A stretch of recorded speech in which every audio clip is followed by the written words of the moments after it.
It's a childlike excitement about the act of looking, about the act of seeing. The process of photographing becomes something that really makes everything else go away. We have a lot of wind on the way today. I'm making my photo walk early to miss the inward-bound weather front. That sounds ominous. Wind and rain, rain and wind, wind and rain and wind. So it's one of our more guest-driven shows today, one of our holiday specials.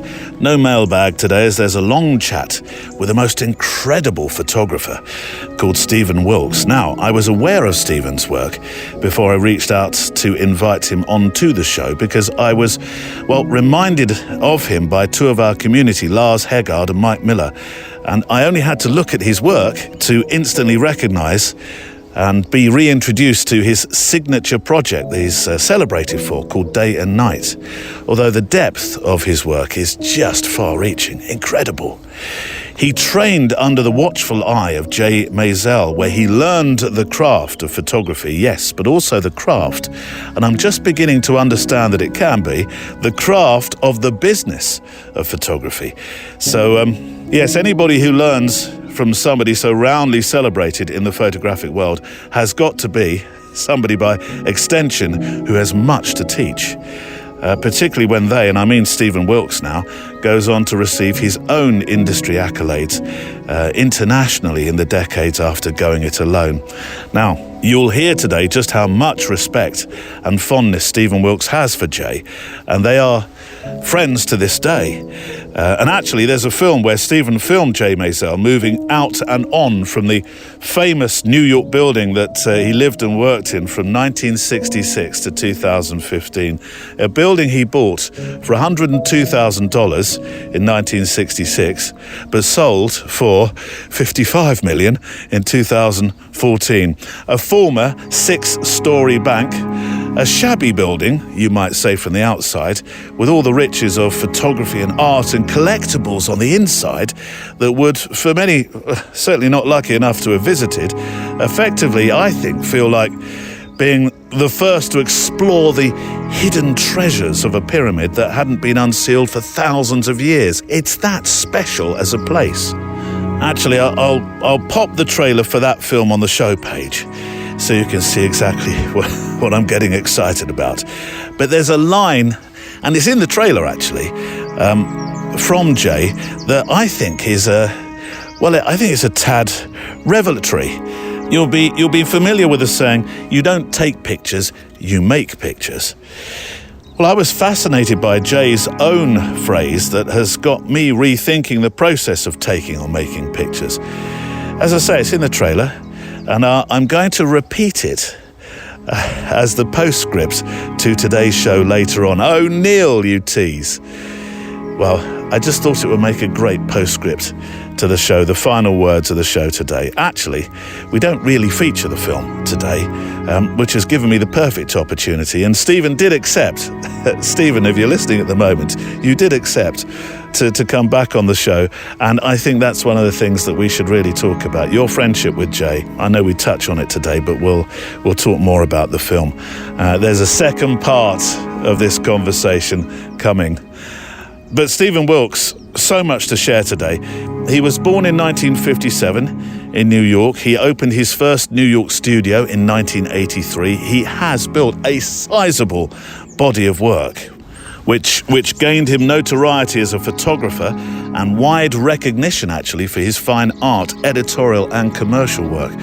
Clients, again, which we don't really talk too much about today. They include Netflix, Nike, Rolex, and a whole host of other global brands.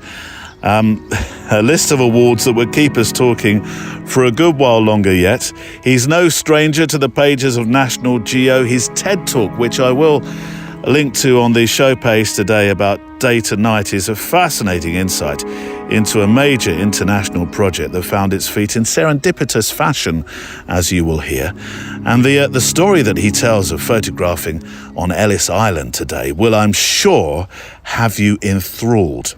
It had hairs stand up on the top of my head And I don't have hair up there to write home about. It's a real send shivers down your spine moment, so it is. I'm delighted to say that this holiday special is dedicated to a photographer with many stories to tell and some very important lessons to share today.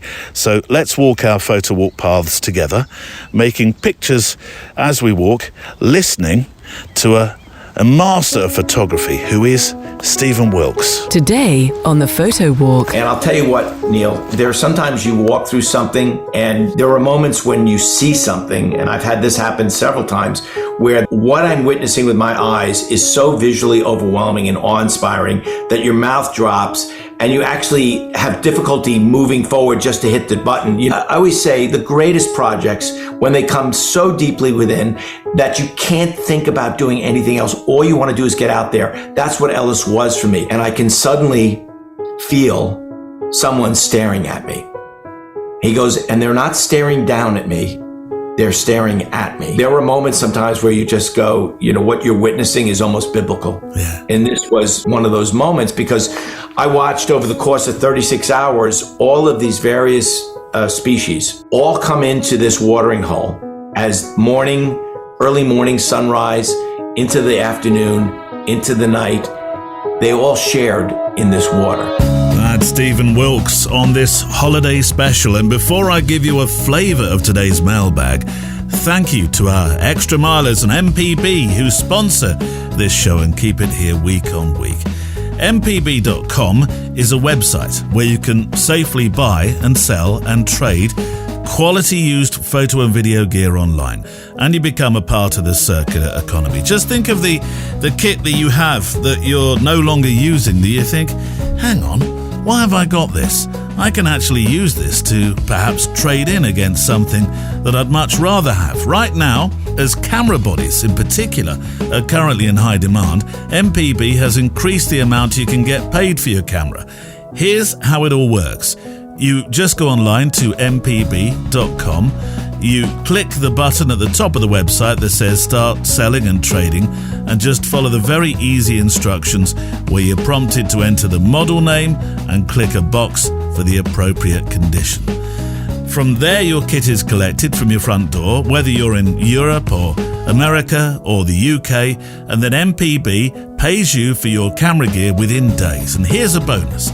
If your gear is in better condition than expected, they'll automatically increase the amount you get paid.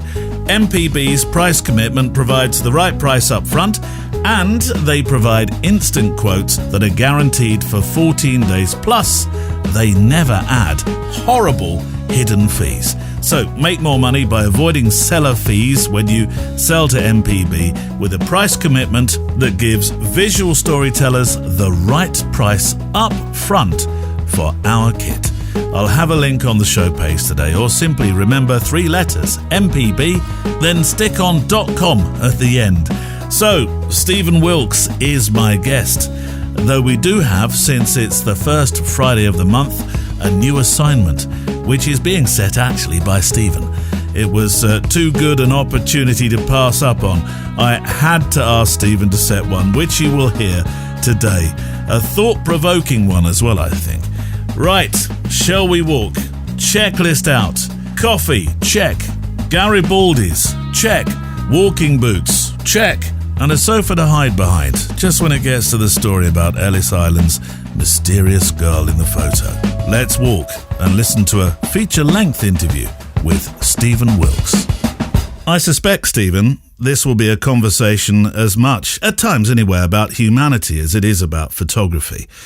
What you've discovered about humans through the process of making the most extraordinary photographic projects. But let's discover how your journey starts. Was there always this deep fascination for people? Was it, there's a curious edge to all your photography, that must be said. Well, that's I love the way to say it, a curious edge, because I think at the foundation, Neil, about what I do is it's based on curiosity. I think as a kid, I was always, my nature was I was curious. I always was curious about how things work. And my dad, who passed away a few years ago, but he was a flavor chemist. And so he had a scientific background.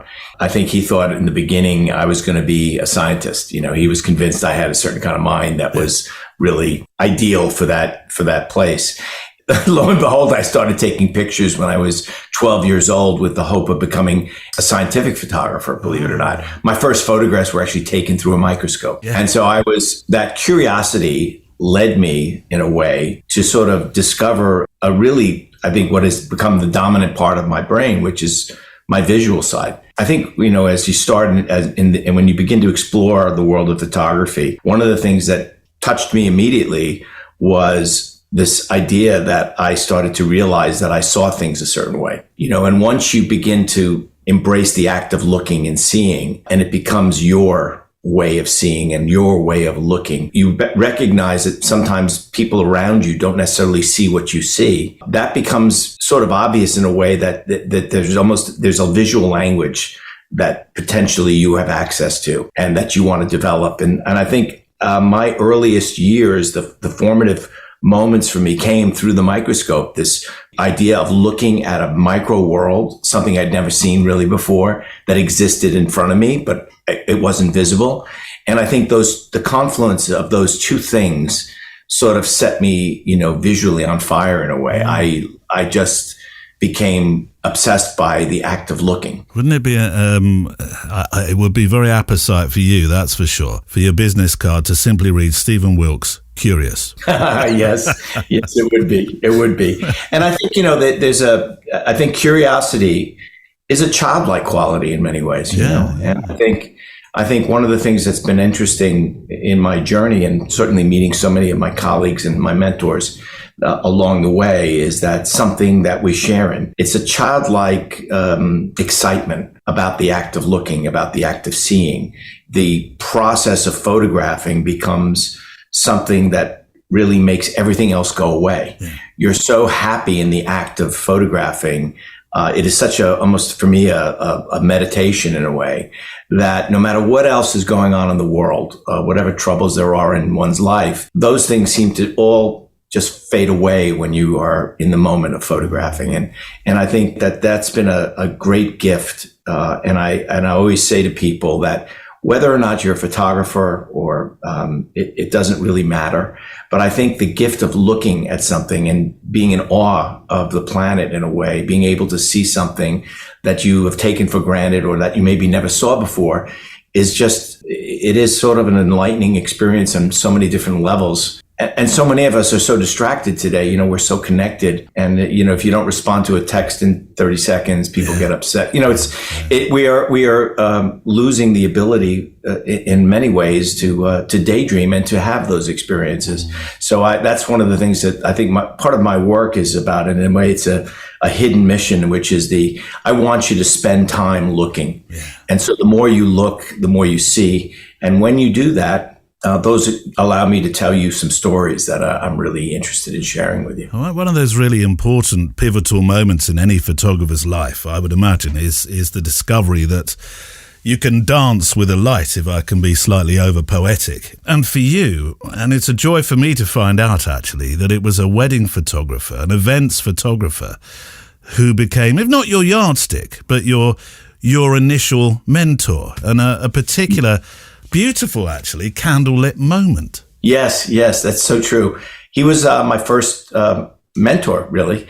When I was 12 years old, my brother and I'm an identical twin, which is really kind of fun and interesting in itself. And my brother and I, we were photographed by candlelight. We were bar mitzvahed, and this photographer who was hired by my folks, his name was Rene Arasu, and he was a wonderful man and a really talented photographer. And Rene did a portrait of my brother and I, who, we're identical twins. So when you're, just to give you some context of what that's like, when you're really identical, you essentially, for the first 12 years of your life, really are only known as a unit. You're the boys, the twins. Yeah. In fact, most people don't know if you're Donald or if you're Stephen or Donald or Ronald. People mix your names up, and so they just call you the boys. Yeah. So from an identity standpoint, I really didn't get a sense of who I really was up until that moment, believe it or not. Like visually, I wanted to see myself, but because everybody always referred to us as the twins, I never saw myself as an individual. And he did this portrait of us where we're lit by candlelight, and one side of my brother's face is lit and the opposite side of my face is lit. And we're actually mirror twins. So his right is exactly what my left looks like. It was the first time when I remember seeing the photograph, it just shook me because I thought I could actually see myself for the first time. And I said to my mom, do you think Rene, would he be able to teach me if I could help work with him, I'll assist him or whatever, anything, just to learn the craft?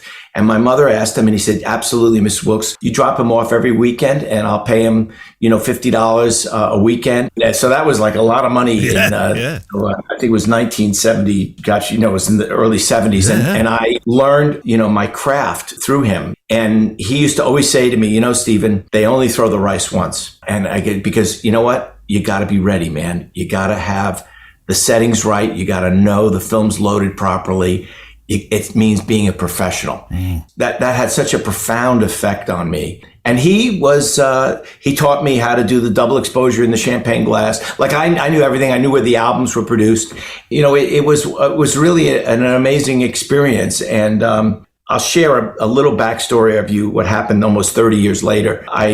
Rene and I had stopped talking, which is interesting. I come and you'll hear this, I think, a lot about, I think sometimes in life where, as a photographer, my father was a great dad, but he was a businessman first. And he always looked at the world through those optics. And, when you have you grow up at a time, my father he came from nothing and basically built a business on his own. He looked at the world like, well, unless you're a doctor, a lawyer, or a businessman, you're not going to make a living. You're going to starve to death. Like artists don't make livings. Photographers, it's not a living. So he always thought photography was a great hobby, but not a living. And so when I came out and wanted to be a photographer, like I knew I wanted to be a professional photographer by the time I was 14 years old. By 16, I had my own business already. I was doing weddings and I was doing everything. I had my own cards printed up. And I used to always say to people, take advantage of me while I'm young and innocent. That was my line. That was my sales line. And I was making money already at 16. And my dad just kept saying, you know what, you're just going to starve to death. And he went to Rene one day, and I remember visiting Rene, and he looked at me and he says, Stephen, he said to me, I think maybe you should consider going into your dad's business and do the photography on the side. And it was like, it was like my heart was cut out. Yeah. Here he was, my first mentor, somebody who had meant so much to me, taught me so much. And he was telling me, not a good idea to really go forward with your dream, put it on the side and, you do it as a sideshow. And I couldn't hear it. I literally could not hear that. And so that was the end of our friendship and our relationship. I literally stopped talking to him. And fast forward almost, 25 years later, I'm giving a lecture at Parsons School of Design. And, it's an incredible group of photographers who I'm on the stage with. I can't even believe who I'm sharing an audience with. And after the talk, a young man walks up to me and he says to me, you don't know me, but you knew my father very well. And I go, wow, who's your father? He goes, Rene Arisu. And I go, oh my God, that's your father. I said, how is your father? I love your father. He was a great guy. He was such an inspiration to me as a young man. He said, well, my dad passed away a few years ago, but I want to tell you something.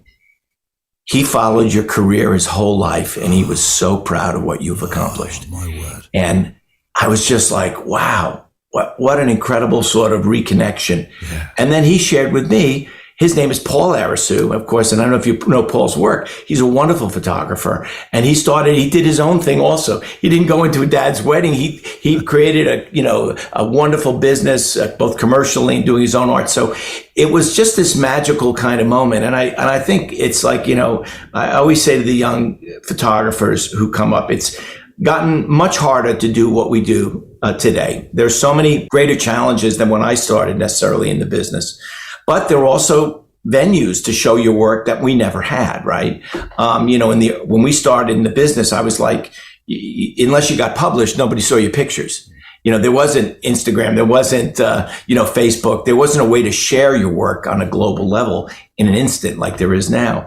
But I always do believe that there's always room for somebody who is as hungry and as curious and as passionate about the act of photographing, and willing to work. And that's, I still believe that today. I think there's always room for talent, but it is a challenge. It means having to have a certain level of work ethic, but also it means being able to be open enough to understanding all aspects of the business, of marketing, It's not just about taking 500 great photographs or whatever it is. It's about understanding how do you leverage that and how do you grow that and create, a way, your own identity and your own vision. And I really feel you have to find what is unique about you. What is your own voice? And I think the pressure sometimes in this business is so many young photographers I see, they come to me and they go, so what do you think? Should I shoot this? I'm going to shoot that. I'll fill that. I'll check that box. I'll check this box. I said, do you really want to shoot that stuff? No, but I know I'll get me work. And I said, well, if it's going to get you work and you hate shooting it, why would you show it? Show what you love. And you'll be amazed what I discovered over the years as I developed my commercial business photographically and my fine art, really, they came in tandem, was that I found that the more personal my work was, the more I shot the things that I love to shoot, the more pure and definitive people looked at my pictures and said, that's a Stephen Wilkes picture. Yeah. Because I created a connection between my heart and my soul and my visual. Yeah. That's where you begin to own what you see and what your photographs look like you. My one message, if the young photographers who are out there, people who are really thinking and want to do this, is that develop your own inner self. Really focus on shooting the projects that are deeply personal to you. And when you do that, you will find that your voice becomes very clear. And when you have a clear voice, that's when people notice. I almost feel, Stephen, like saying, amen to all of that. The end. Thanks very much. Let's go home. I subscribe. We're only beginning. I know we're only just beginning. I do love that story about Renee, and actually, funnily enough, that it's a very humbling story as well, isn't it? But when he said, they only throw the rice once, I had exactly the same experience with a photographer called David, who said to me when it came to covering Jewish weddings, he said they only stamp on the glass once. So, there you go. I love that. There we go. I haven't heard that one. That's true. But it's true, isn't it? Do that again also. Yeah, you're never going to ask for that to happen again. You also had another important inspiration in your life. Bierstadt was a particular influence in your life in terms of art. I don't know where that comes in the chronological feed of things, but I would imagine that the paintings and the painters were an important aspect of your coming of age in photography as well. Absolutely. Painting was actually a very, very important element of my life. I was very blessed to have a wonderful art teacher when I was in 7th grade. And I took a class, it was called Art Soc Core. And they combined art history and, social studies together. And for me, it was an aha moment because I started being exposed to from everything from sculpture to Renaissance painting, and really started to get into what I think is the subtext of great master paintings, where you begin to understand perspective, scale, all those things where it wasn't just looking at the art. We were starting to really get into how and why you look at it the way you do. And it was through that process that I had this wonderful teacher who, believe it or not, I'm still friendly with. Anne-Marie Lehman was my teacher, and she's still, we go out and we still go and we go to museums together, if you can believe that. That is still have a wonderful friendship and everything. And what ended up happening was she took me for the first time, we went with the entire class to a museum. We went to the Metropolitan, and it was there that I saw a painting that changed my life, which was by Jan Bruegel the Elder, and it was called The Harvesters.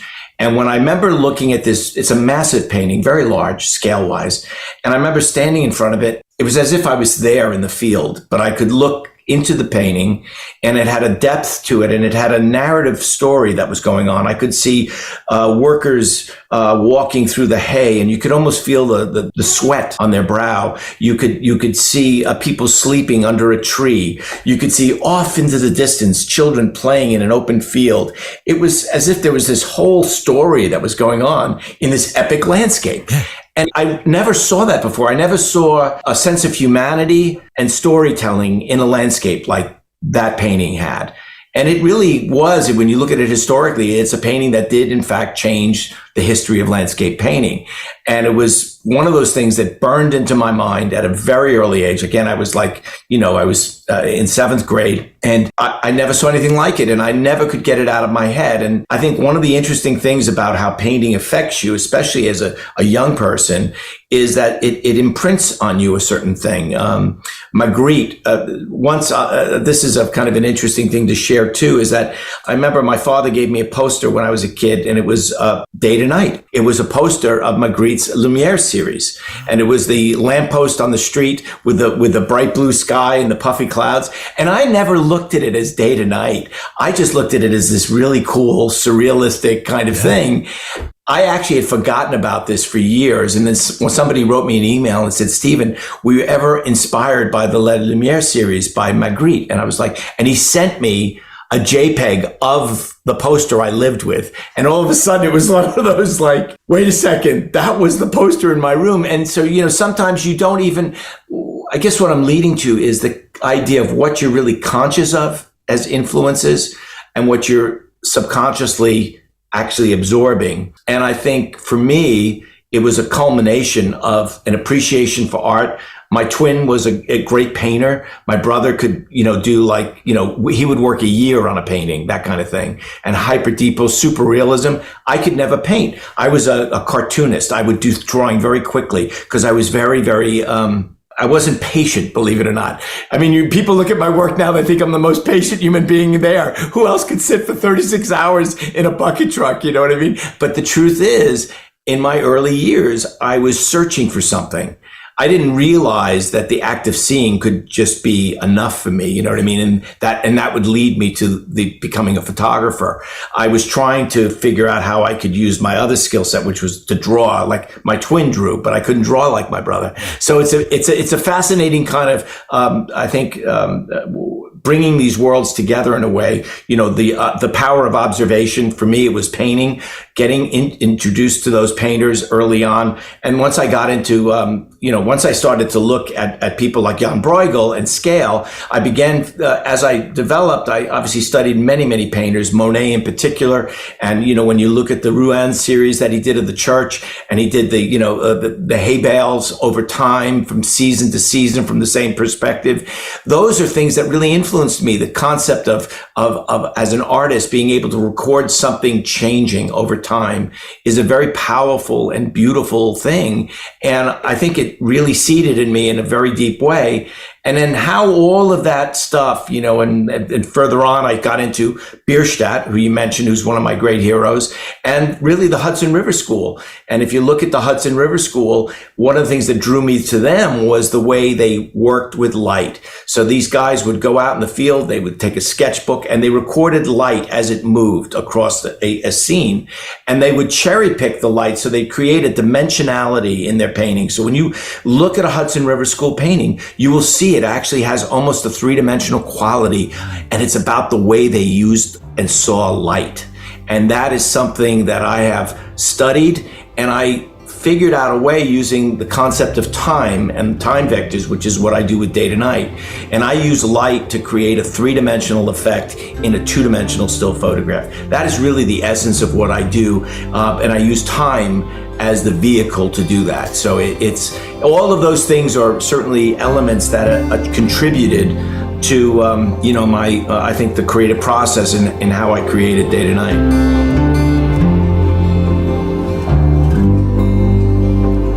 There's a lot of dots being joined up here, aren't there, with the way you eventually, as you say, worked on day to night. Perhaps you could join some more dots for me. You opened your first studio in 1983 in New York. I'm intrigued by the landscape of the business during that time. The 80s for me sings of a romantic period of just sheer inventiveness. I mean, I know Martha Cooper was around, Bruce Davidson. I know he'd been around for a while, come that stage, but there were some huge names in the city, and Stephen Wilkes arrived. Well, it was an interesting time. I was very fortunate. My main mentor, I became connected to in 1979. I met him. It was a guy named Jay Maisel, who's of course one of the legendary color photographers. And during that time period, I mean, if you were interested in color, there were basically three names. It was Ernst Haas, it was Jay Maisel, and Pete Turner. Those guys were the dominant force in color photography. When I was in college, I knew I wanted to be a color photographer. I had another great mentor, one of my professors, a guy named Tom Richards, who basically looked at my work early on and he said to me, you know, Stephen, you stop shooting black and white. I want you just to focus on color. Imagine a professor actually doing that, like throwing out whatever the curriculum was for most everybody else. He basically looked at my work and he said, you got a special eye for color. I want you to keep shooting color. Well, the cliche would have been at that time that the color of photography was black and white. Yeah, exactly. And you think about what most college, curriculums were. It was all about learning how to process black and white, print black and white, all that kind of stuff. So I was, I like to say, Neil, I've been very blessed. I've had a number of great mentors who have touched my life in a way, who for some reason saw something, and I believe this in a way, in mentoring. I believe that mentors pass you the baton when they see something of themselves in you. And I think I was very open, I was very committed, and they saw that this was a person who was ready to commit his life to this craft. That's what I want to do. I didn't want to do anything else but take pictures. And so I think when people sense that, they're willing to share with you in a way. And that was for me what started to happen. And it was in that process that I was fortunate enough. I worked for Jay for a summer. And it was like, can you imagine going to college your senior year and you've worked for Jay Maisel, you come back and it feels like I had a doctorate. And I subsequently went to China and I created a body of work for the first time. It was a historic trip. In 1979, I went to China and I remember showing Maisel a group of photographs after I'd come back. And he looked at me and he said, let me just tell you something, kid. He says to me, and he always smokes these giant cigars and he goes, you're really good, man. You can't assist anymore. You're not an assistant. You got to shoot. And I'm like, well, I looked at him and I said, well, that sounds great to me, but who the hell's going to hire me? I don't have the money to just start out on my own. And he said, I got an idea, kid. Why don't you become my associate? And I was like, associate? What? He goes, yeah. He goes, listen, kid, in 3 years, if you start a business, you'll be lucky to make 25% of what you take in. Here's my proposition to you, kid. I'm going to give you an office in my building. I'm going to give you as much Kodachrome as you want to shoot for free. And I'm going to take 75% of everything you make for me. So every job you do, you're going to get 25%. I'm going to get 75%. And I'm going to tell you what to charge because you don't know what to charge. So this is what he said to me. And I'm like, oh my God, like, okay, where do I sign? I became Jay's associate literally out of college. And my first job out of college was he calls me up into his office and he says, listen, kid, NW Air, which is a big advertising agency in the 80s, he said, they want to hire you, and he says, listen, you go up there and meet the art director. They like your work. And then you come back. So I go up there, the art director meets me, we hit it off, and he goes, great. They want to send me to Europe for 5 weeks to do a group of vertical ads with people. This is unbelievable. And they offer me more money than I thought I'd make in a year for 5 weeks work. And I come back to Jay and I'll never forget, he's sitting in his chair and he's smoking the big cigar and the smoke is puffed up and he's backlit and just iconic, and he looks at me, show man, how did it go? And I go, oh, unbelievable. They want to pay me so much money. And he goes, what they offer you? And I said, well, he goes, not enough money, man. I go, what do you mean not enough money? He goes, let me negotiate this. kid, if you do it for that little, you're going to f it up for everybody. And I'm like, what do you mean? So he instantaneously sort of saw me in a way that was like, wait a second, I'm not a 21-year-old kid or 22-year-old kid. He saw me as, based on what my talent level was and what I could do photographically, there's where my value is. That's where my price is. Has nothing to do with your age. Yeah. And he never wanted me to basically undercut what everybody else had established already, because he felt that I would compete at a level already at that point in my life. And so he taught me my value, literally taught me my value. And once he established that, he was right. He got me more money. And I got that job and I learned an incredible amount on that. And I was off to the races. So I started to shoot. And, within 2 years of being Jay's associate, I was on my way. And I was very, again, fortunate in that I learned something from my own father, which was my father used to service, he was in the flavor business. And he used to start selling the guy on a street corner who would buy 1-gallon containers to make flavored ice. My father's business grew to a certain point, 40 years, 50 years later. He would, you'd say, well, there's no way you're going to sell the 1-gallon thing to somebody. My father kept selling those guys because he never forgot where he came from. And he always told me that when you're a business person, you have to embrace, you have to never forget the people that help bring you up, in business. Yeah. And that's what I did. And, so I always nurtured clients in a certain way. And that skill set that my father taught me really aided, I think, my rise and being not just getting a job, but I'd get repeat business. People wanted to work with me over and over again. And that's where Jay and I always would differ a little bit. Jay would say, I don't give a shit if I ever work for him again. Give me this guy. I'll take that. Thank you very much. On to the next guy. Where I looked at the business and I was like, no, I want to build a relationship, because this guy may be doing this now, but he may be doing something else really interesting later or whatever. And so that's the way I kind of looked at the business. And then I was very blessed, really, to meet my wife at that moment in time. I was 2 years with Jay. We were in the business, and then I decided, I met my wife and we were going to move in together. And she said, you know what, you're ready to do this on your own. And I said, well, how am I going to do it? She says, well, let me help you. I can be a part of this. And she's one of those women who can run a Fortune 500 company, to be frank with you. She's that smart business wise. And so she was into it and I was into it. And I told Jay, I'm going to start on my own and do my own thing. And he gave me his blessings. And Betty, my wife Betty, became my rep and my producer. And we started in a one-room apartment in New York City, a studio apartment, where I had all my equipment and everything in one space, and all my slides, my millions of slides. And we just did it. We just did it. We never thought about it. We just did it. And that's really how it started. And we continued to grow, and we were very fortunate. I think starting when we did, to be frank, Neil, I think I caught the tail end of the heyday of the commercial advertising photography market. I have to ask, what shall I call it? The creative palace that was the bank, Jay's bank. What was that place like? It was, I've described it. It was like the Wizard of Oz. It was like Oz in photography. You come in from the outside of the building, and it was this filthy, graffiti covered, almost abandoned looking. And it was literally, you'd have to be hard pressed to say anybody lived in this building. Yeah. Let's just say that. That's how decayed it was on the outside, the exterior.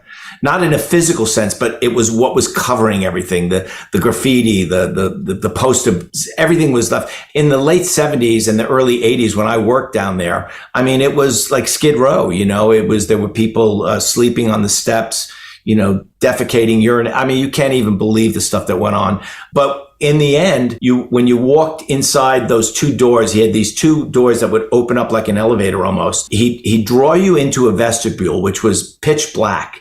And then you'd have to push your way through another doorway. And suddenly you're in a 50-foot ceiling looking up in this incredible ceiling with the most ornate details you could imagine. It was a bank from 1898. It was the Bank of Germain. And you're in the main floor with the marble inlay, and there's a basketball hoop. You're like literally underneath a basketball hoop. And then you look up, and then you're looking at what I describe to people as an ocean of 48 by 60 dye transfers. I've never seen that many large color prints in my life.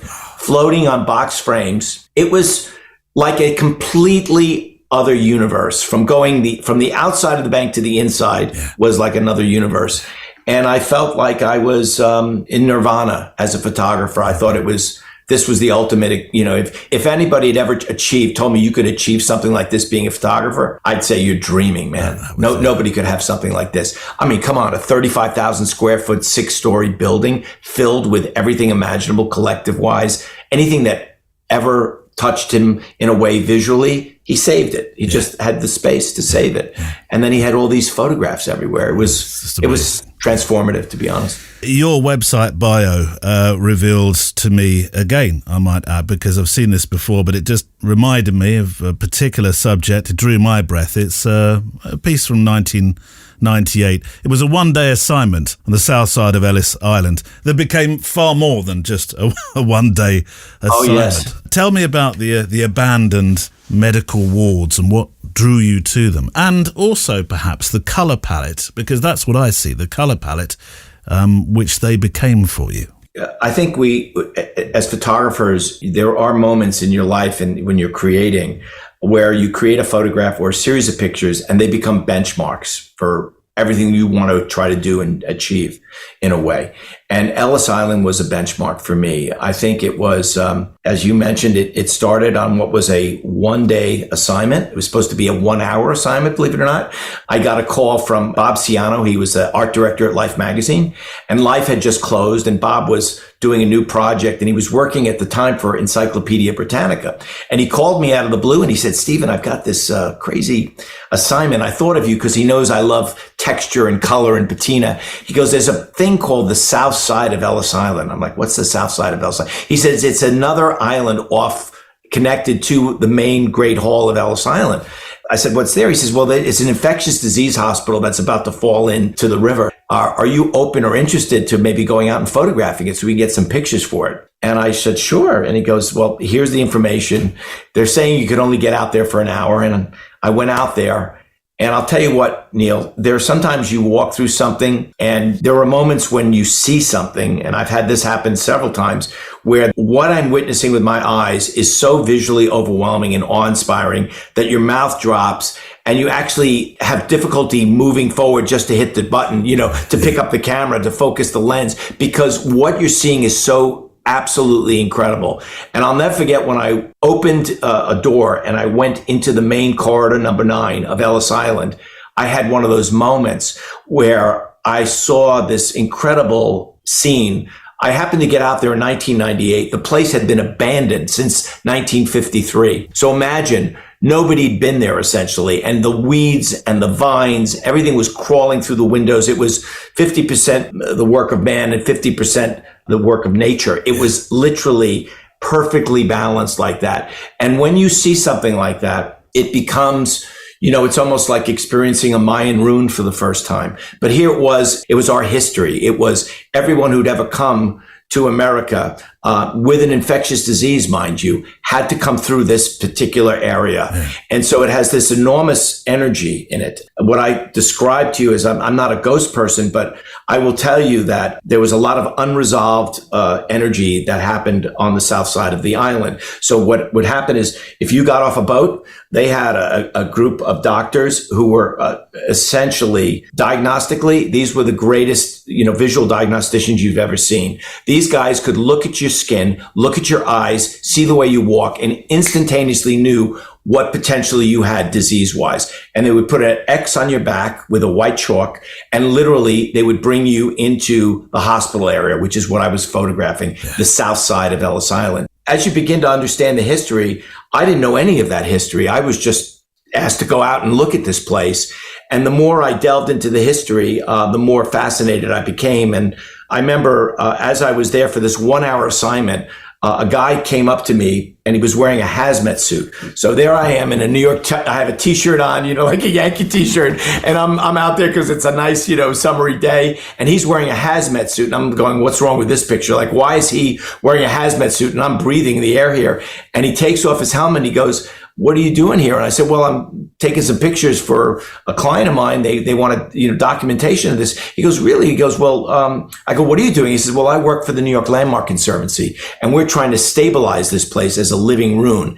And I'm like, oh my God, I want to be part of this. He goes, well, do you do film? And I go, yeah, I can do film. He goes, well, you should come into New York and meet with me, and we can see what we can do. And that chance meeting led to me becoming connected with New York Landmark Conservancy. The gentleman's name is Mark Weber. I'm still friendly with Mark. It was an amazing experience because they cleared me. I created a film. We raised $6.5 million with Congress to stabilize the South Side as a living ruin. And it was through my work that they were able to present to Congress. I had my work published in the New York Times. It brought a lot of attention to it, the New York Times Magazine. But the gift it gave me was they said to me, Stephen, you could have 5 years to document this. And I had unlimited access over the course of 5 years. So I would go out every free moment I had. And this is all self-funded. I didn't have anybody financially backing me. But I always say the greatest projects, when they come so deeply within that you can't think about doing anything else. All you want to do is get out there. That's what Ellis was for me. I saw colors that I never experienced before. The reason he was wearing a hazmat suit was because there was lead paint everywhere. There was asbestos. There was bird droppings. I mean, it was, let's just call it what it is. It was somewhat of a very toxic physical environment to be, exposed to for extended periods. So all the work you see in my book, Ellis Island Goes to Freedom, is generated with me and my assistants wearing respirators. Imagine working like that, every time you go out there. It was a very challenging project to do, but I shot everything with 4x5 film. I created a zone system using Fuji Velvia. Those of you who remember the original Velvia, especially in 4x5, how gorgeous it was. And I created a zone system using that film. And I always say to people, when you are lucky enough to have something come into your orbit, like I was with Ellis Island, the great gift is when you're technically able to deliver on your vision. And I was fortunate enough where I had just had enough experience using a 4x5 camera, and I was really focused on the idea of the methodology, the almost meditative quality that using a 4.5 camera forces you. When you work large format, it's much different than 35 millimeter. It's not I shot 3 pictures a day on Ellis Island, 3 photographs a day. That was it. 3. And it really, so when you look at that work, you're looking at lead paint. The color of lead paint is deeper and richer than anything that exists. I'm shooting on island light, so I'm surrounded by water. There's all these reflective qualities that begin to happen. It was magic. It was addictive. It was like, it got into my blood, literally. And I could not do anything but want to go out there. And what I think makes these photographs, and that they continue to touch people, is that idea of the history and the spirits, that sort of the unresolved energy that lives in that place. I started to capture that energy. I started to be present enough that I started to feel things. And it was the weirdest thing, because I'm shooting architecture for the first time, yet I'm having this street sensation. And that sensation, rather than just sort of say, this doesn't make any sense, there are no people in this room, why am I feeling this way? The more I embraced it, the crazier things started happening. Like every great shot you see in the Ellis Island book, literally the act of discovery and the act of photographing happen simultaneously. That almost never happens. How many times do we go out and we look at a scene, we go, I'm coming back tomorrow morning, sun's going to be perfect, it's going to be over my shoulder, I'm going to be ready, and bang, I'm going to get it. That's not the way Ellis worked. I would walk into a room and light would be hitting a table with a shoe on it, and I walked in exactly at 3:15. That sunlight hits that table for 5 minutes, from 3:15 to 3:20. If I don't see it at that moment, I'd never see that picture. Can I almost suggest there was some sort of strange serendipity happening that drew you in? I think there was. My mother was a Holocaust survivor, and she came over to Ellis Island when she was 9 years old by herself. Okay. She escaped. She was in Vienna, Austria. She came from Italy on a boat with a forged passport. And when she came over, she had all of her personal belongings sewn into a teddy bear. And this teddy bear had everything. Can you imagine not speaking the language and knowing that you're carrying something that essentially is the whole wealth of your family inside of a teddy bear? imagine what that must have been like. So my mother got there, and my aunt and uncle who lived in the Grand Concourse near Yankee Stadium, they never got the telex that my mother had landed or when she was landing. So they weren't there to meet her. So my mother was left alone for almost 6 hours on the dock. And finally there was a German organization that spoke fluently, and they got the phone number, and my mother was able to be reconnected with my aunt and uncle. But the truth is that identity of my mom and her childhood somehow resonated with me in a way where I think I connected to the children that were on the South Side. I know that sounds strange. No, it doesn't. But I will, no, yeah. It does. I mean, I'll share one quick little ghost story with you, which was the beginning of the whole experience. This is very early on in the creating of this work. So at the time when I first started Ellis, believe it or not, I wasn't sure if it was going to be definitively a color body of work or a black and white. So I was using an 8x10 camera at that time. And we went out with my assistant, who's a very even-keeled guy. His name is Les Myers. And Les, and we'd go into these rooms, and I would say to him, Les, I'm going to just go for a walk, look around and see what the plan is for today. And we knew we'd do shot number one was set up, and Les would be setting up for me in the room number one. And I left him alone. And he's, like I said, a very even-keeled guy. I came back about 20 minutes later. He's on his knees and he's chalk white and he's mumbling to himself. And we're in an area we found out was a children's measles ward. Okay. That's where we were. A highly contagious infectious disease ward for children's measles. That's what it was originally. And so we were in this space, and I walked over to Les and I see he's chalk white and he's mumbling to himself, and he's trying to load a 120 roll of film, actually. I go, are you okay, man? What's going on? He goes, Oh my God. You're not going to believe this. I go, what do you mean? What happened? He says, well, I'm on my knee, just loading this roll of film. And I can suddenly feel someone staring at me. He goes, and they're not staring down at me. They're staring at me. I go, well, what did you do? He goes, well, I slowly picked my head up, and it was a little girl in a nightgown, and she ran into that room over there. So he points down the hall where this room is that this girl ran into. Yeah. And I'll tell you, Neil, this was like, the room looked like it was something out of the Amityville Horror. It was, I'll just describe it to you. Rays of sunlight were breaching through a shredded black curtain that was over the windows. So you could actually see beams of light coming down into the room. Oh, and as I walked through the doorway, I could actually palpably feel the temperature drop almost 25 degrees. It literally sent a chill in my spine. That's how much colder the ambient temperature was from the hallway to the room. I'm like, I could feel this like energy, but it was just so strange. I'd never experienced anything quite like this. And we had the 8x10 camera set up, and I was using at that time, I was exploring pinhole photography. And so we had a pinhole, a special, it was a 100-year-old lens that had basically no shutter in it. And it just had a diaphragm. And what I would do is I would remove the cap and do like 2-second exposures. So I said to Les, let's do a Polaroid. And I open the lens, close the lens. We take this Polaroid. Les peels the Polaroid and he looks at it and he goes, oh my God, there she is. And he literally could see her in the shaft of light. And I know it was mind boggling. And I looked at it, I was like, wait a second, I don't see what you're seeing. You know how it's like a Rorschach almost. And then the more I looked at it, the more I could see it was this little girl. And you could actually see the design of her nightgown. Yeah. And if you look at the nightgowns from the 1900s, these girls would wear it was a very wide neck kind of thing. It was like a bow, like this. Yeah. And it would drape a certain way. And you could sense the whole drape almost of the garment in the light. And you could see almost her gesture. Her hands were like open to her sides. It was like so freaky. And like I said, I'm not a ghost person, but at that moment, it was 11:30 in the morning, and I looked at Les and I said, I think we should just go for like some lunch early. What do you think? And we literally left the cameras. We left everything there because nobody goes out there. We had exclusive access. And on the way into the cafeteria, I run into my friend Mark, who's Mark Weber. Yeah. And I look at Mark and I go, man, he goes, what's up? You guys look a little peaked. I go, well, we just had a really crazy experience, man. I mean, Les saw a ghost. I felt her. And he goes, where were you? I said, we were over down by that far corner to the left off of corridor 9. He goes, "Oh, that's a children's Maisel ward."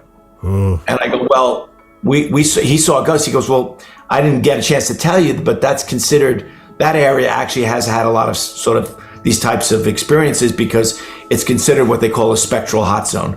And I was like, "Whoa, what is that?" Like, he goes, "Well, there's a lot of unresolved energy out there. You know, what people don't realize is there was over 1,500 children died on the south side of Ellis Island. And a lot of them never had the ability to see their family again. So they never had closure, you know. And so that history, that energy, there were a lot of great things that happened there. There were kids who learned the language for the first time, mothers who gave birth for the first time. There's a lot of positive energy there too, but you can't ignore the fact that there was this other thing that went on there. So part of my work, you know, really began to embrace that. And the more I embraced it, the most incredible things happened. I say often that I believe I was in a strange way chosen to document that place.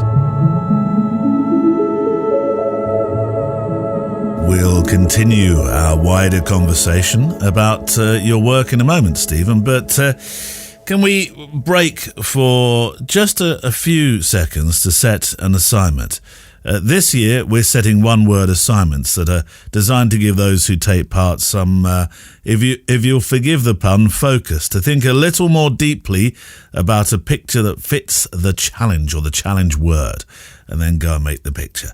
So this is April's assignment. I'll have an email address to send entries to in a moment. And I know you've got, or you've thought of a word. What is that word to be? I'm thinking of the word in a world where we have so much tension going on right now. I feel like it'd be interesting to see if people could relate to being Zen. You know, what is Zen? A visual sense of Zen in a photograph. Yeah. It could be a lone tree in a lake that's calm. It could be, you know, it could be a person, you know, sitting on a bench. It's anything that reflects calm to you, like a quiet moment that allows you to almost experience a certain kind of calmness, a certain kind of meditation in a way.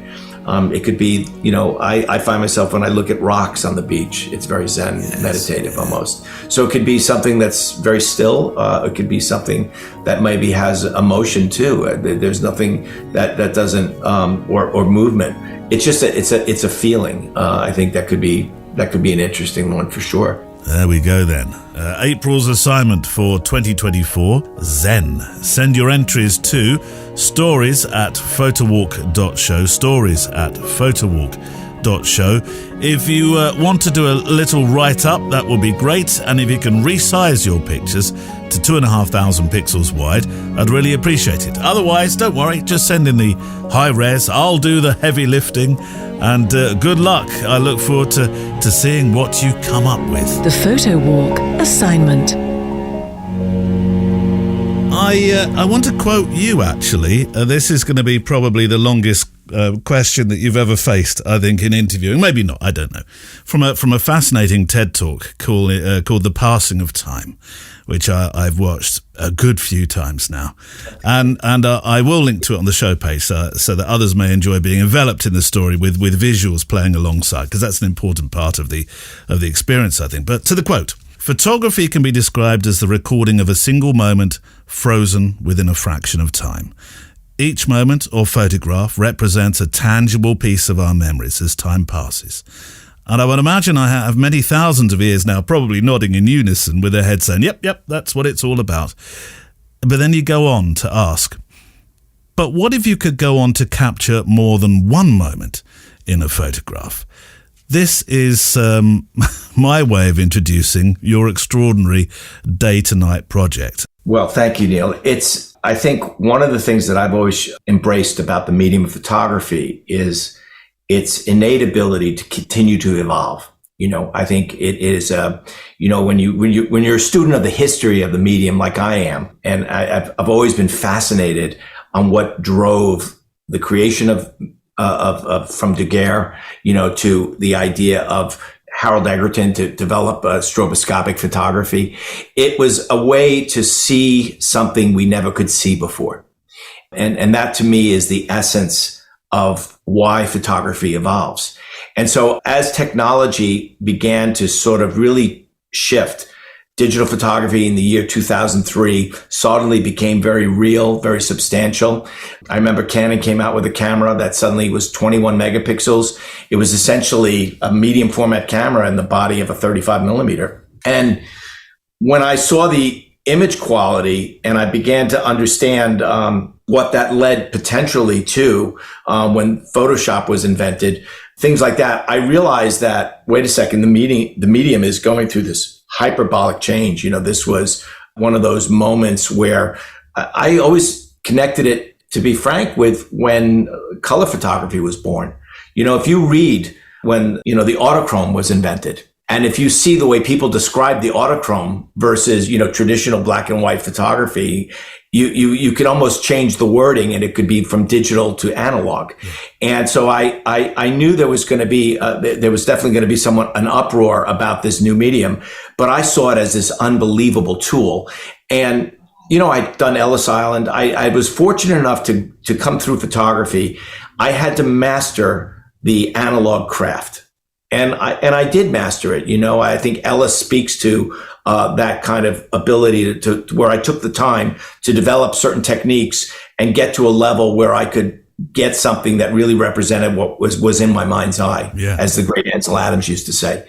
And once I did that, I looked at this new technology and said, well, wait a second, do I want to make the same photographs I've been making in film with this new technology? Or is there something else that I can maybe explore using this new tool?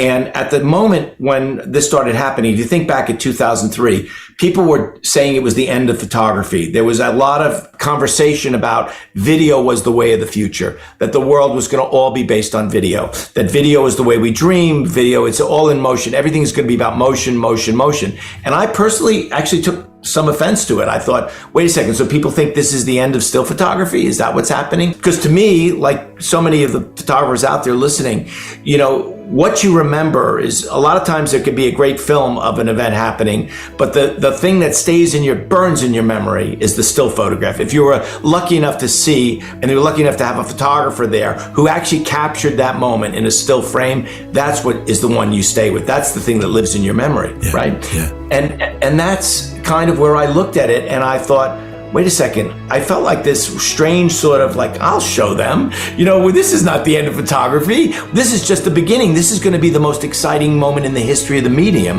And I actually felt that way in 2003. I felt that we were on the verge of the precipice of something changing in a way, a tool that would actually allow us to truly experience what lives in the mind's eye. I started to think about the concept of time, which I've always been fascinated with. If you look at Ellis Island, Ellis is a study in time, of degradation over time, but it also is about memory and history and all those things.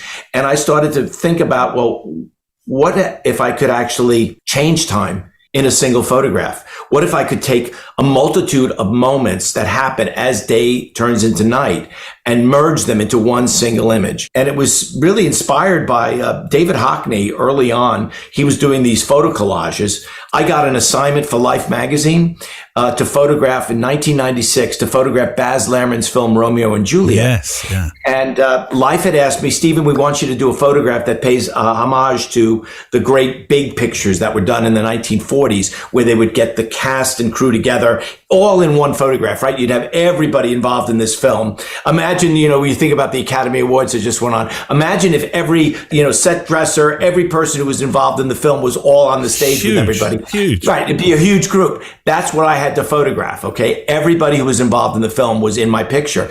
And so they wanted it to be a gatefold. So multiple page pullout.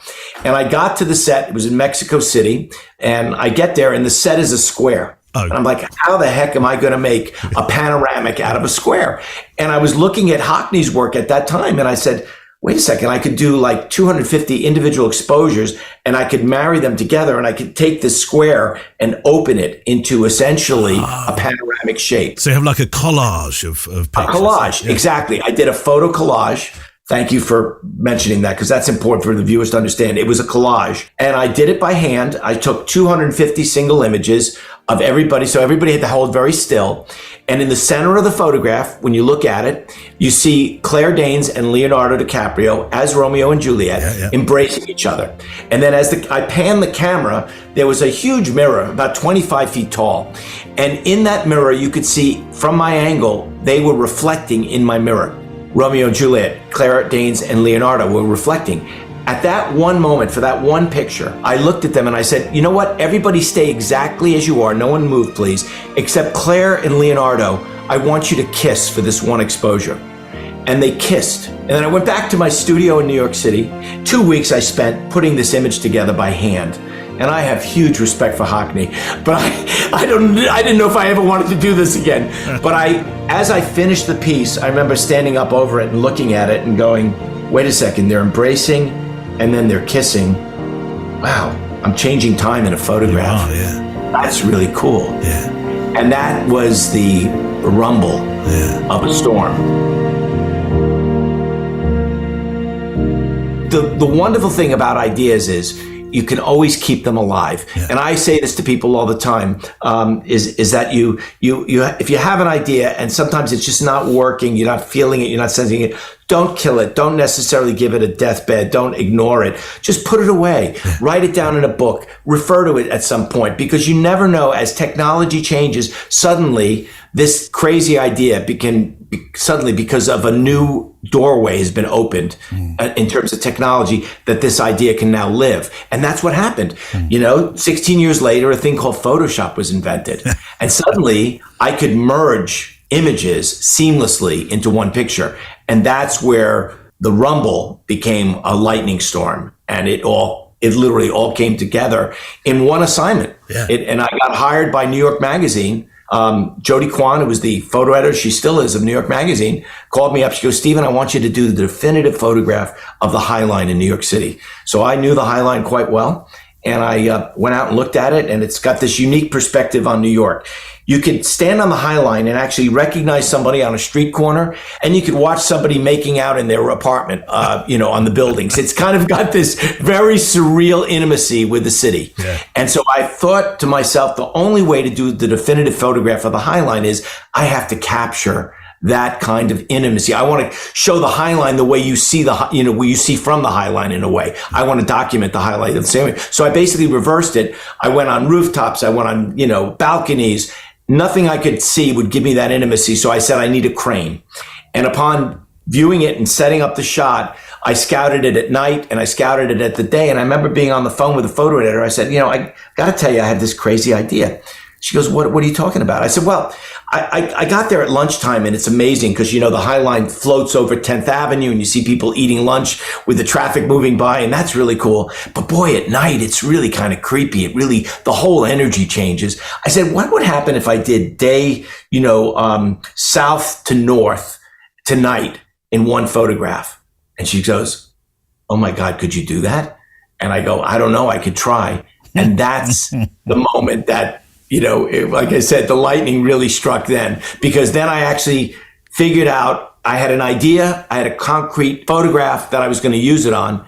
And I did, day to night, in one picture. I should add that we're not just talking multiple exposures of 3, 5, 7, 9, 10, whatever. Right. We're talking about up to 1,500 pictures. And it's not a binary decision in these compositions, is it? It's not like day starts on the left and ends on the right as you read a Western book. That's where this, Neil, I'm glad you mentioned that. There is a science and art component to my work, right? So the science element is I look at a two-dimensional piece of paper, photograph, right?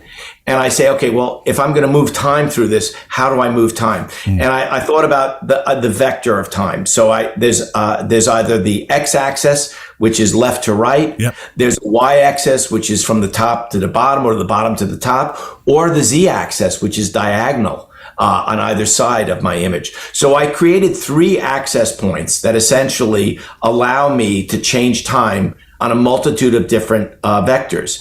And one of the things that I do when I think about a picture, when I scout a picture, I check the arc of where the sun's going to be based on time. and where certain events are going to be happening, hopefully. And then I decide where day begins and night ends. And that is, like I said, is my time vector. Yeah. And what I'll do is I'll go out and I'm religious to that time vector. So I photograph, my eye moves through the scene as time changes. So I'm literally, my eye is moving with the sun and the light. And what I discovered in this process is that, and I think one of the most exciting parts of what I do is because I'm a serious color photographer, it is how I merge time and how the color of light affects your perception of time. I found this part very fascinating because conventional photography, when you shoot a sunset picture, you never see a midday color contrast between what that shot looked like midday versus what it looks like, that color looks like in late afternoon light. But in my pictures, you see the color of light changing over time. And I often say, if you go to sleep tonight and you wake up very early in the morning, if you open your eye and you see blue light out the window, you say, oh shoot, I'm gonna go back to sleep, it's too early, right? And then if you get up again and you see the orange light, you go, oh shoot, the sun's rising, well, it might be a good sunrise. And then you go back to sleep, and then you say, and if you wake up and you see, oh man, it's high noon lighting, bright contrast, you go, oh my God, I overslept. Our perception of time is really based on the color of light in many ways. Yeah. And it's a visual cue to what time it is. One of the great compliments is people don't realize sometimes that they're looking at time changing in one of my photographs. There's a nuance about it, and that's what I love about it. I don't want you to feel my hand. I want you to just look at an image that moves you and then come in. Then I invite you in. Come take a look.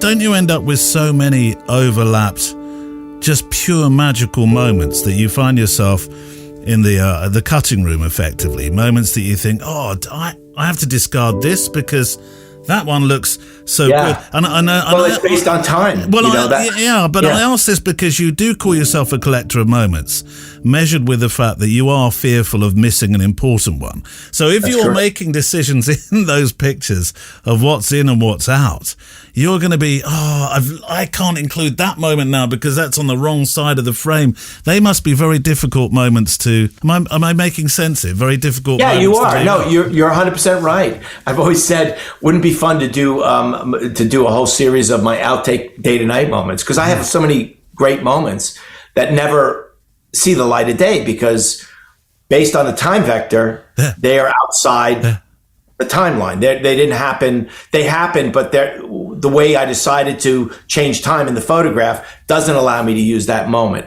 right? Doesn't allow me to include that single capture into my composition and the way I'm telling time in that photograph. So yes, it's I'd say the editing process, and this is, I think you've hit on something. People often ask me, well, how long does it take you to do it? Well, imagine I spend weeks planning, figuring out where I'm going to shoot from. We have to get all kinds of clearances and permission. And then once I shoot, right, it's 24 to 36 hours.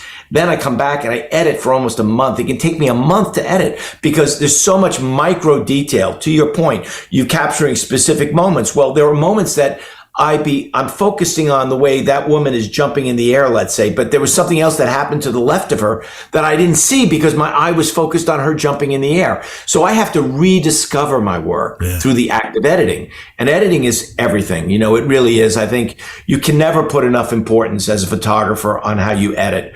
It is something that is always, it's somewhat of a skullduggery. It's something, it's time consuming. It's, you have to push through it. I always say it's like watching paint dry sometimes, but there is a joy when you finally get to the place where the narrative and the story, and I think it's like when you're a writer, it's like anything, when you are able to simplify and get to the essence of what you want to say, and somebody else looks at it and they go, wow, like I feel that, you touched me, I was there. Man, does that feel exactly like it felt that day. There are two social comments in particular that are made. I mean, there's so many pictures I could choose, and I'm blessed to be looking at one over your shoulder at the moment, which is the very famous Obama one. But funnily enough, I'm not going to draw your attention to that one. There are two others.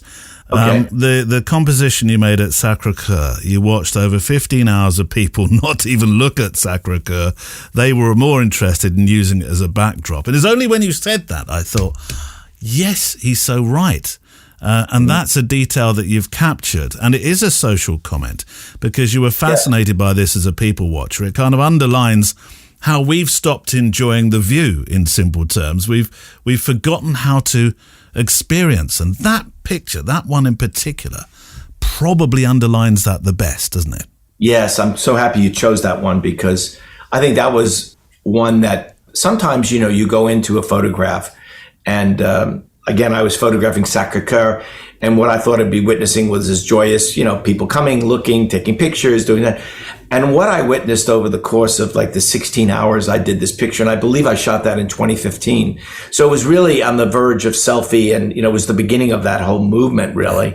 I was just dumbfounded watching. Literally, on a percentage basis, it seemed like almost 85% of the people that actually walked up to it turned around and took a selfie of themselves. Yeah. I call it Sacré-Cœur selfie. And to your point, people aren't present anymore. The act of, sharing has become more important than the act of looking, in a way, and being present. And, this was the beginning of that, really. I think this is where it hit a sort of scale where we become really detached from what our real reality is and being present. And I think it is something that we are going to battle against over, now and in the future. It is, how do we get to a place where we can daydream again? How do we get to a place where we can just physically look at something? How many times you go to a concert and everybody's filming the concert? Yeah. I mean, it's almost like it becomes a whole thing where you can't experience the concert if you're busy filming the concert, right? There's a different, and it's something as a photographer, I think you have to be sensitive to. One of the things I try to do when I photograph people, I always keep my left eye open. I have my camera up to my right eye, and I always keep my left eye open. And the reason I do that is it engages my brain in a different way, and it engages my subject, most importantly, in a different way. And I believe that when you are looking at something, when you are looking at somebody, when you have a direct human connection that way with someone, it changes the way they look at you. It changes the way they react to you. And so I think that this sort of inherent distance between our devices and our physical world that has now become this almost a race for our attention is something we all need to really look at as human beings, because I think that, we're a species that we have to be social. Those are all important things. And certainly the scale of being able to talk to people around the world or FaceTime someone around the world, those are all great things, wonderful things. But there is something else about being present that I've discovered. And when we were talking earlier about this idea of humanity, and one of the things I've discovered in my work is, as I began to evolve Day to Night, which started in cityscapes, then moved into America, documenting historical events, and then became a global project where I started shooting it around the world. And now I'm doing endangered species and habitats I've been focused on over the last few years. I've seen my consciousness change in a way, and it's through the act of what I do as a photographer. So when you stare at a place for 24 to 36 hours, when you watch a habitat of wildlife live and sort of experience firsthand their level of communication, how they interact within an environment, you begin to realize that our perception of the way the world is, our consciousness, is not necessarily their consciousness. And there's so much to be learned from the animals. I mean, that other social statement that I was intrigued by was the Serengeti experience. Yes. Because there's an overtone in that picture that's rather sinister, actually. I mean, it's a beautiful picture, but it's not sinister from the animals' perspective, but from where you suggest we're headed in terms of humanity. Perhaps you can explain that picture. Again, I'll link to it. It's such an important photograph. No, it is. I'm very happy you brought that one up, because that is, again, a benchmark photograph, which actually changed my whole direction as a photographer. Sometimes you have an idea. I had this idea. I wanted to document Day to Night for the first time. I was moving the work into landscapes. I documented the national parks at that time, and I was beginning a project, and I pitched the idea of a national park series for the Geographic. they embraced it. And I got my first grant doing that. And it was in that process that I realized that, well, wow, I wonder if I could shoot wildlife like this. And I'd always wanted to go and photograph the Great Migration. Yeah. And so I told my wife, Betty, I said, this is something I want to try to do. I wonder what's involved. And we looked into it, and we were able to go to Africa specifically at a certain window of time. And it turns out that when we got there, I had to scout for this scene. There was a 5-week drought going on. I know, yeah. And so, the animals were not migrating normally. So the animals normally, they know where the weather is 5 weeks in advance. There was no rain anywhere. So this was already, they were looking at what could be a 10-week drought, right? And the water was essentially drying out everywhere. And I discovered a watering hole just by chance. I went out in the middle of the Serengeti at night, and I was scouting, and I saw these zebras that looked like they'd been dipped in liquid black tar almost. I've never seen anything like it, or like black chocolate. Yeah. So they were glistening like they had just been freshly dipped, like a sculpture. It was something that was spellbinding. And I just thought they were the most beautiful things I'd ever seen. And I kept saying, where are they getting this coating from? They must be swimming in something. Yeah. And so we followed one of the animals, and we found this watering hole. And I was on the back side of the watering hole. And I realized that if I could get to the other side of this watering hole, I would have this incredible view of sunset. And potentially, because I watched it for a number of days, this watering hole, I knew that all the animals kept gravitating there because there was no water anywhere. No. This was something they were all sharing. And so I took 7 days of work, and we got special permission from the national park, and they allowed me to overnight there basically. And I set up a blind.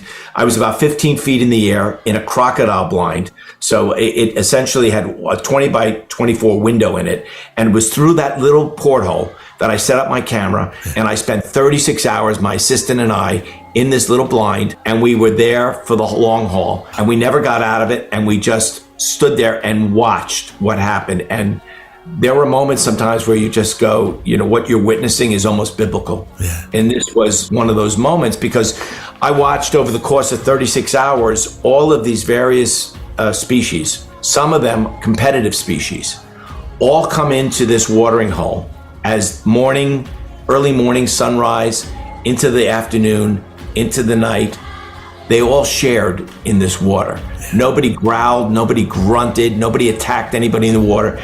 They seem to really understand the concept that this act of sharing, and it came to water, everybody gets a drink. Yeah. Everybody gets a turn. And then you step out of the pond, you go into the high grass, well, then you're fair game. But when it came to the act of actually getting water, sharing a bathing, doing whatever it is, everybody shares. And if you had told me that this is something that is even remotely possible, or that animals can actually behave this way, I'd say you're crazy. When I watched the TED talk that you gave about, which included the story of that picture that you've just elaborated on, I swear you got I think you got a bit emotional. I think there was perhaps a bit of dust in that room. Yeah, well, I'm a grandfather. I have 2 grandchildren now, believe it or not, and it's one of the great joys of my life, really. Yeah. And one of the things I think about, I think when you see that next generation come to being, you begin to reflect on where we are right now and what is the planet going to look like 20 years from now. And because I'm a student of history, and I think because I also have a nose for history in a strange way, I seem to be at moments with my work and with my camera where I decide to, whether I documented, Hurricane Katrina when it happened, or Hurricane Sandy. And I remember the moment when I photographed an image that is burned into my memory, which was, of course, the Jetstar roller coaster in the Atlantic Ocean. It's just amazing. Yeah.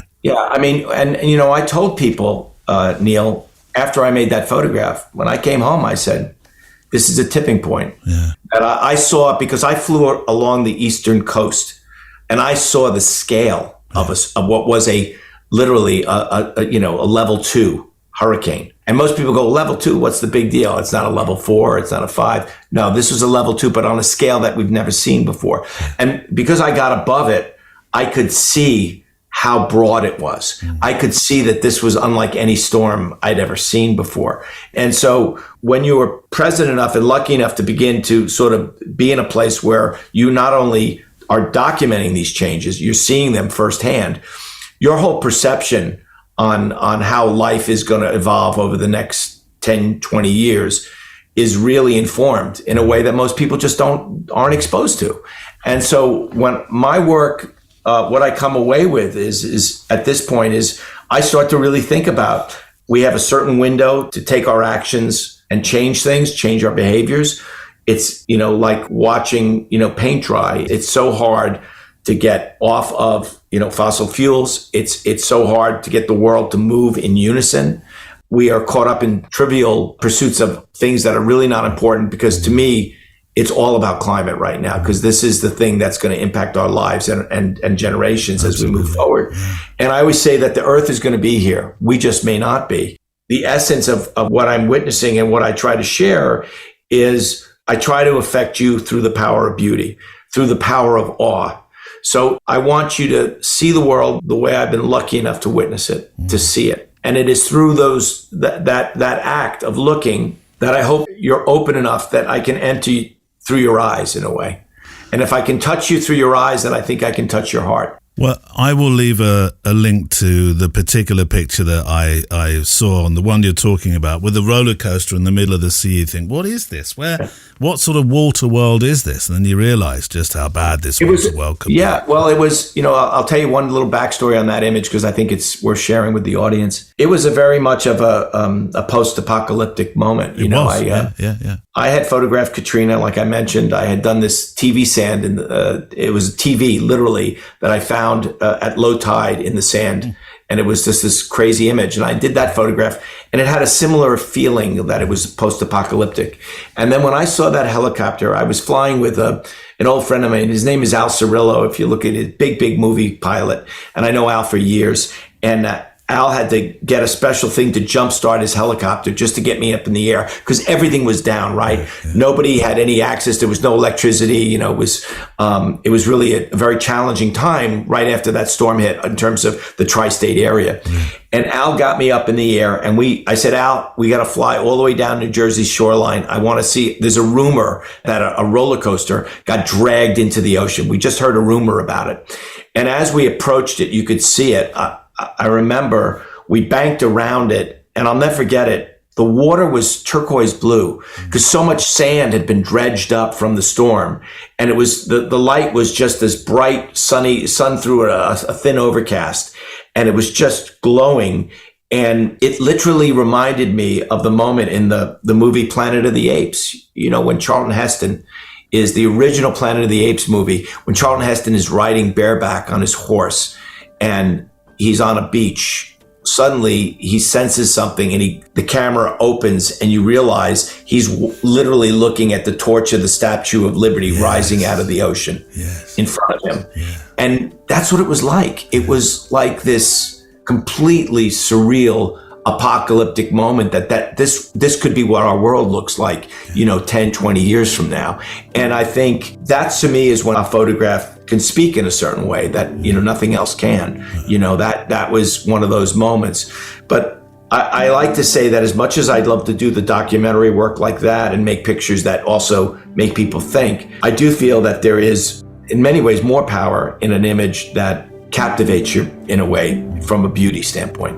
I always say there's a power in beauty, and that's, what I'm interested in trying to connect with you on. I want to tell you a story that you may not want to hear, but I'm going to do it in a way that it's so beautiful that you can't help but look at it. Let me ask you another question about evolution. And it was something that I've only just received this. You are the first photographer that I've had the opportunity, and what an opportunity that it's you to ask this question of. An email appeared in my inbox much earlier today. And in your talk, the talk we've been talking about, the TED talk, you talked about how photography and our medium is evolving. And I know they were thoughts that were spoken, I think it's about 7 years ago, in this film anyway. So let me ask you, since you are the first photographer I'm talking with since receiving this, I want to ask you the same question that this email, asked me. And that is, are we the last human photographers? Which is a really interesting way to pose a question about this march forward in terms of artificial intelligence. Wow.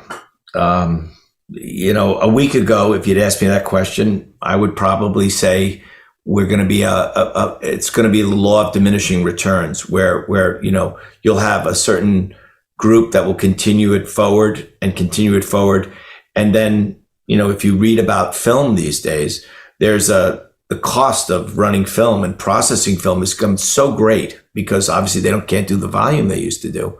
And it's such a specialized thing that there are very far between people who are young photographers who want to shoot film can do it themselves. They just can't afford the cost of doing it. That's where things begin to collapse, is when it becomes such a specialized market that it becomes so super premium to actually do what we used to take for granted, where we could just process film anywhere. Suddenly that's going to change. The act of actually using a camera that way may change, but I don't think it's going to disappear. And I'll tell you why. I think that I just recently saw, there was a movie, it's called Gruff. And I just saw, it was a piece about it on CBS Sunday Morning. And I was very touched by this. A young filmmaker did this film. It's about his own relationship with his father. That's what the story is based on. But he did it all through cutting out, hand cut out paper. He draws, then he hand cuts out the paper, and he makes little puppets out of paper. And I'm telling you, then he films it stop action. I looked at the amount of work that this guy did and the craft involved and how beautiful it was. And I thought to myself, what an inspiring thing. The handmade quality of it, right? The fact that it starts with a drawing and it evolves into this whole thing. I don't know, there's something about that is just, you can't replace with a machine. I think it's called soul. And I think that artists and human beings' work has soul. And I don't think that if you just create from a machine, that necessarily there is going to ever be soul in it. Yes, when a computer-generated AI, I call it an artificial illustration, creates something, will it eventually learn what makes a powerful portrait of you right now? If I'm looking at you right now, Neil, and you have your gesture on your mouth just slightly, and your eyes, I could see maybe I put a little catch light in your eyes, and that connects me a little deeper to you, the dramatic lighting on your face. It's going to know all the tools to get what is a dramatic portrait, right? It's going to, what does a soulful portrait look like versus a dramatic portrait, right? Eventually, the machine learning will be able to do that. But there is something else. It doesn't have the connection that you and I have right now. It will never have that because we're experiencing something that's real. And what a machine experiences is something it creates. And so the creation is only based on what it's fed. And until machines be able to interact on a human level, I don't think it'll ever get to that point. But I never say never, because I think the speed in which things are happening, there's a wonderful piece that Arthur C. Clarke did in 1967. People should go on YouTube, and it'll blow your mind. Arthur C. Clarke literally describes the next evolution of humanity as a machine. And he calls it literally the natural evolution. That machines will replace humans. You listen to him say this, and you're going like, wait, does he know about ChatGPT already, or has he been to the future? It's that profound. It's that profound. So I think what makes humans is ability to connect with one another, and our social ability in a way that. And there's a soul in everybody. We have life experiences. We have our memories. It's very hard to replace that with a machine. I'm not saying that AI is not creating interesting stuff and thought-provoking work right now, because it is. I think there are going to be great challenges with it for a lot of people in photography, a lot of people in advertising. I think we're looking at a transformative change coming very quickly, and I believe actually artificial general intelligence is probably going to be here in the next year. And we may not even know about it when it comes, to be honest with you. If the machine is really that smart, it's not going to tell us when it actually is smarter than we are. It won't introduce itself as it comes into the room, that's for sure. That's for sure. Yeah. But I do think there's always, this ability, I think, for us to, the act of photographing, the act of creating art, all those kinds of things. I mean, look, they're going to be tools that are going to be used that expand upon what we do. And my hope is that we use them as tools, that it never replaces our creative process, you know.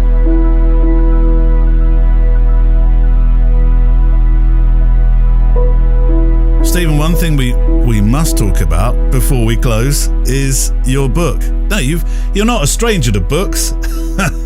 No, I'm not. But it's exciting because we have a new edition out that just was released by Taschen, Day to Night, and it's I'm very excited about it. I've got about 12 new images in the book, so it's really not only is it a redesign, but it's got a bunch of new work in it. The printing is spellbinding. I think we printed in Trento, Italy. The color, I think, that we were able to hit on this edition, I'm really excited about. Is it one of the Taschen ones that's so big yes. you need a new room for it? Or this is what they call a trade edition. Yeah. So this is a big book by any standards. Yeah. It also has about 9 gatefolds in it, so which is like literally opens up 3 pages. So I think for where what you can, with the price of the book and what you get is really something else. I'm very excited about it. This is really hopefully going to be one where a lot of people are going to be able to buy it. We originally came out with the XL edition, which was really a large book. So it was like $150 US, but this book is half that price and gives you the quality and the breadth that I think everybody's going to be really excited with. So I hope people who were hesitant to buy the big one. The big one is sold out, which is great. So, but now we have this new edition, and I've got all these new pictures in it. So it's very exciting to be able to share that with you and with your audience. When I look at your work, just finally, Stephen, it's come a long way, this conversation, since that beautiful photograph lit by a candle of you and your brother. When I think about your life behind the lens so far, I wonder, because there's so much more to do, so much more to document, I wonder what is next. I mean, you've appeared as a contributor and a story maker in every single periodical I personally would have at the top of my wish list. What's left to serve as your why? What is your why? Well, I think, I did my first film, Jay Myself. That's a special project in terms of really sharing so much of what Jay gave me in terms of as a mentor photographically. And I think it opens people's eyes. But I think, I do have an interest in maybe doing another film down the road. But I think the other thing I'm very focused on right now is I'm at a place in my career where I've done a certain number of things, and now I'm interested in, as a storyteller, is there a way I can use this new technology and yet evolve and innovate again? So I'm always thinking about it's always it's somewhat a mixed blessing when it's always what's next. Everybody wants to know what's next. I think I will say this, that I'm embracing a lot of the newest technology that's going out there. I actually have my first patent. I got a U.S. patent based on my concept of time. So I'm excited about that. So I've got some very interesting things that I'm developing idea-wise and project-wise. But I said I do think it's about, for me, is about, can I reach and can I effectively tell a story using a lot of these new techniques and new technologies in a way that really elevates the experience for people. And because in the end, that's really what I'm most excited about. I feel like I'm a storyteller.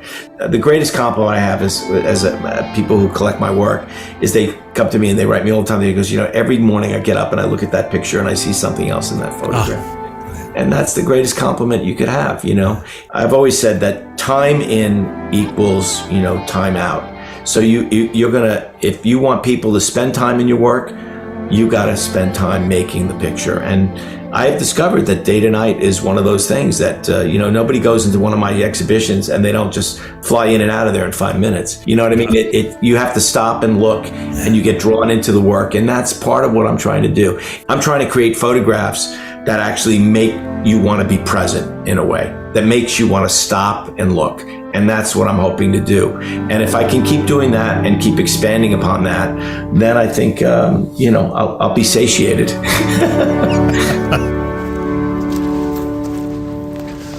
Stephen Wilkes has been today's guest. What an honor. What a privilege to be able to talk with him. a real privilege. And I'm hoping to continue our conversation for a follow-up. A sequel, Neil, a sequel. I know. You'll find pictures on the show page from Stephen and links to various films discussed. Please, please, please be sure to watch Gruff as well. It is one of the most beautiful short films I've seen. But then I did find a particular message within it. I think we all find messages, don't we, within films that we, ways to relate to things personally. I certainly did with Gruff. Oh, a beautiful, beautiful film. If you can't wait until next Friday and you'd like to walk a little further together, then the Extra Mile edition number 426 is waiting for you. And this week I talked to a real friend of the show, Mally Davis, a conversation about life changes and a few other things besides, finding your feet in a business world that's continually looking to try and, put a foot out, trip you up. The first 5 minutes of the show is available for free, so click the link on the website for the Extra Mile and a mention too for our monthly live InVision Zoom show, which happens usually on the first Tuesday of the month. This coming month in April, it's going to be, this month in April, we're there. I know. Try to keep up with the world and the pace of time. It keeps moving on quickly. Could we put another couple of days into each month? It would be really handy. But this month it's going to be on the second Tuesday. So Tuesday, April the 9th. Looking forward to the live Zoom shows that we have for both Northern and Southern hemispheres. Our PS to the show is to come, but before that we need a play-out song, just to make some final frames to, or think about what's been said today by Stephen. And I've chosen this week a song by The Watershed. It's a song called Sun in My World. And whilst it doesn't specifically talk about day to night, I was listening to this whilst looking at the most incredible pictures and stories made by Stephen. So I think what I'll do during this particular song, because there's an appropriate moment, is I'd like to unashamedly repeat what I did a couple of weeks ago when I first mentioned Stephen Wilkes. I'm going to play you some of his teachings during a part of the song where there's some space appropriately to do it. So here's that piece of music, our play-out song today from The Watershed. Your back is mine, whether it's waning, even under fire, even under fire. Your back is mine. Don't fear my ways. Don't doubt this day. I'm here to stay. The process of photographing becomes something that really makes everything else go away. You're so happy in the act of photographing. It's such almost a meditation in a way, that no matter what else is going on in the world, whatever troubles there are in one's life, those things seem to all just fade away when you are in the moment of photographing. And I think that that's been a great gift. Whether or not you're a photographer, it doesn't really matter. But I think the gift of looking at something and being in awe of the planet in a way, being able to see something that you have taken for granted or that you maybe never saw before, it is sort of an enlightening experience on so many different levels. And so many of us are so distracted today, we're so connected. We are losing the ability in many ways to daydream and to have those experiences. Part of my work is about it, in a way it's a hidden mission, which is I want you to spend time looking. And so the more you look, the more you see. And when you do that, those allow me to tell you some stories that I'm really interested in sharing with you. You are the most lovely thing I have ever seen. Don't look away. Don't take this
The Sun in My World by The Watershed. Fantastic. Back next week with a mailbag and, of course, new guests. My thanks to Stephen Wilkes for being our guest this week. As I say, he will be returning, won't you, Stephen? Yes. Just a few closing thoughts before the PS. My sincere thanks to you if you are or you're about to become an extra miler. My promise to you is to keep building this wonderful community of kindness in the photographic and walking world, a safe place to share our thoughts about this thing that we love, photographing and walking. Now, if you could help me out a bit, I'd be very grateful. On the show page, there are some handy buttons that help you share this show. They're underneath the player, but if you do follow us on an app, be sure to press the subscribe button so that I can let you know when there's a new episode out. And if you know somebody who might like to walk with us, let them know with a message or indeed through the share buttons that I've mentioned. And also, if you know of a guest, somebody that you think, oh, hang on, I think Neil should be talking with them, particularly if you know the photographer or the walker or the explorer, then please be sure to let me know as well by writing to stories@photowalk.show. My thanks to Neil Ford, who looks after IT, Andrea Gilpin, who's across Instagram, and Kelly Mitchell, who looks after our Facebook members. Right, a postscript for the show today. I did promise right at the start, thank you for waiting, Jay Maisel.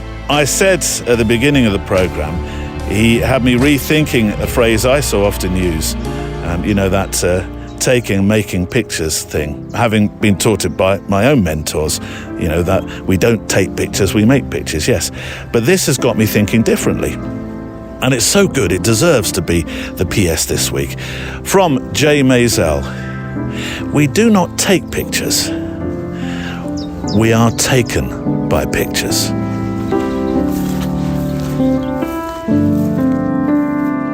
The Photowalk is a Loading Zone production.